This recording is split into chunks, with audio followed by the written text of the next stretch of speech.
हरिओम। मैं doctor Santram Bharadwaj ask the astrologer channel के माध्यम से आज आप सब लोगों के सामने फलादेश संबंधी कुछ विशेष नियमों को लेकर के उपस्थित हुआ हूँ। आशा है कि आपको मेरी ये जानकारी अच्छी लगेगी।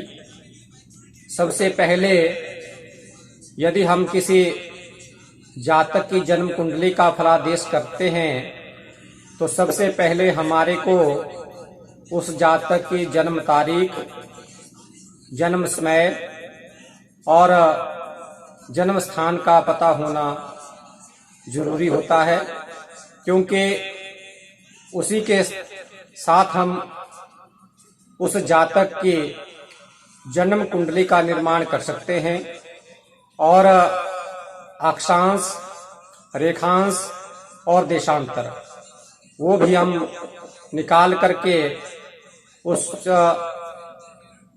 की जन्म कुंडली को स्थानिक बनाकर उसका फलादेश कर सकते हैं। किसी जातक की जन्म कुंडली का विचार करते समय उसके जन्मकालिक और वर्तमानिक देश काल और सामाजिक परिस्थितियां एवं पात्र की आयु, उसका स्त्री पुरुषत्व, स्त्री है या पुरुष है, व्यवसाय आदि का ध्यान रखते हुए ही फलादेश करना चाहिए, अन्यथा बहुत भारी भूल होने की संभावना रहती है। लग्न और लग्नेश की स्थिति।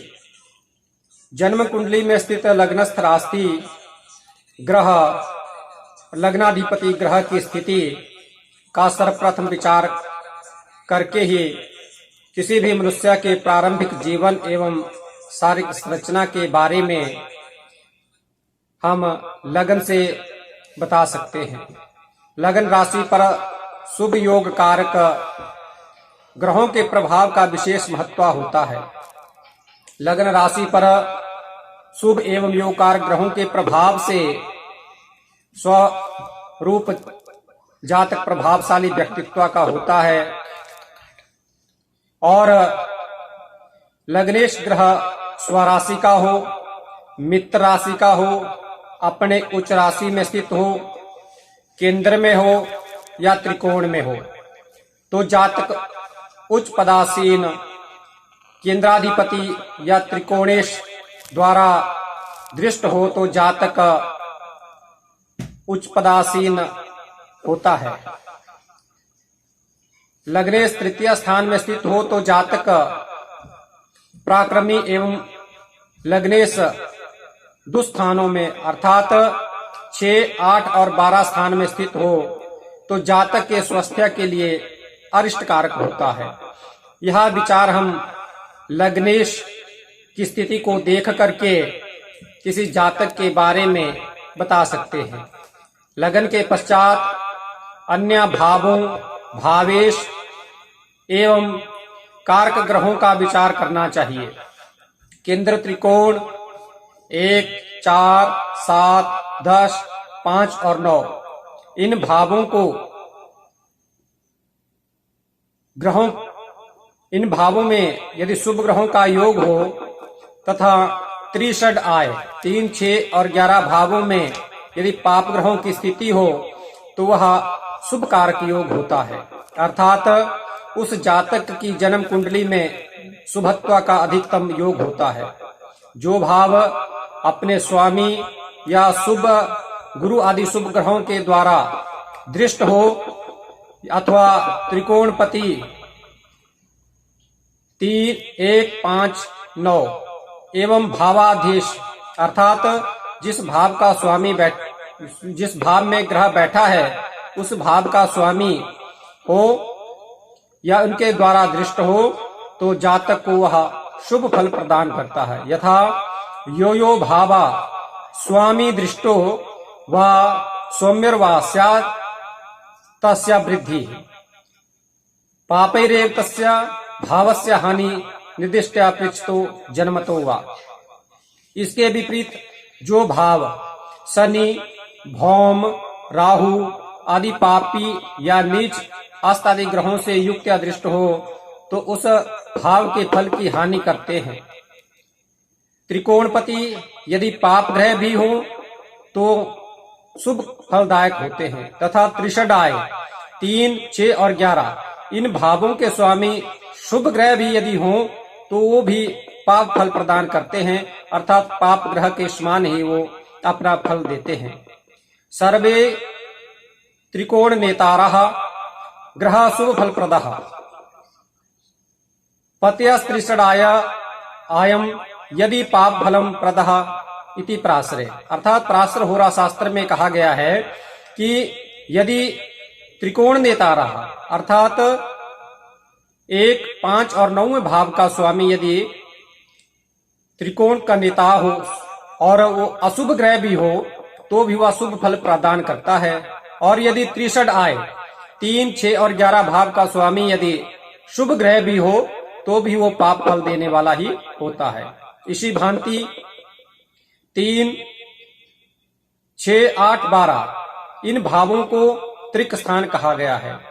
इन भावों के स्वामी भी जिस जिस भाव में स्थित हो उस भाव की हानि करते हैं। दुस्थानों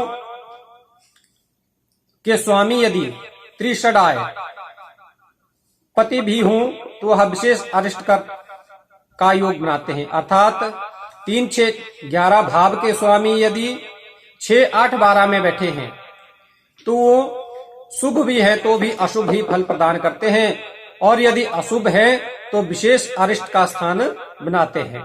अर्थात हमारा जो अष्टम भाव है वो पहले ही अरिष्ट कारक है, मृत्यु स्थान उसको कहा गया है। उसका स्वामी यदि 6ठे स्थान में है, 8वें स्थान में है या 12वें स्थान में है तो वह जातक को अरिष्ट कारक योग बना देता है। इसी भांति किसी भाव का स्वामी यदि स्वग्रही हो, मित्रग्रही हो, उच्च राशिस्थ हो या दीप्तादि अंशों से या दीप्तादि अवस्थाओं से युक्त हो तो और नवांशादि वर्षों में प्रकट करता हो तो वह नीच राशिस्थ होकर के भी शुभ फल प्रदान करने वाला होता है। नीच राशि अथवा शत्रु राशिगत ग्रह भाव हो तो उस भाव के फल की वह हानि करता है। द्वितीय और 12वें भाव के स्वामी यदि अन्य भाव स्वामी के ग्रह के सहचर्या से अपनी दूसरी राशि के स्वामी के अनुसार ही शुभाशुभ फल प्रदान करते हैं, अर्थात दूसरे भाव का स्वामी और 12वें भाव का स्वामी यदि बाकी किन भावों का वह स्वामी है उस भाव को देख करके ही वह अपना शुभ और अशुभ फल प्रदान करते हैं। इस प्रकार सूर्य, मंगल, शनि और राहु ये क्रम से अधिकाधिक पाप ग्रह हैं, अर्थात सूर्य से अधिक मंगल, मंगल से अधिक शनि और शनि से अधिक राहु, अर्थात राहु सबसे अशुभ कारक ग्रह या पाप ग्रह इसको माना गया है। तो इन अर्थात उनमें अनिष्टकारी प्रभाव कम हो जाता है यदि विशेष पाप राशि में स्थित ग्रह जो है वो विशेष हानिकारक होता है।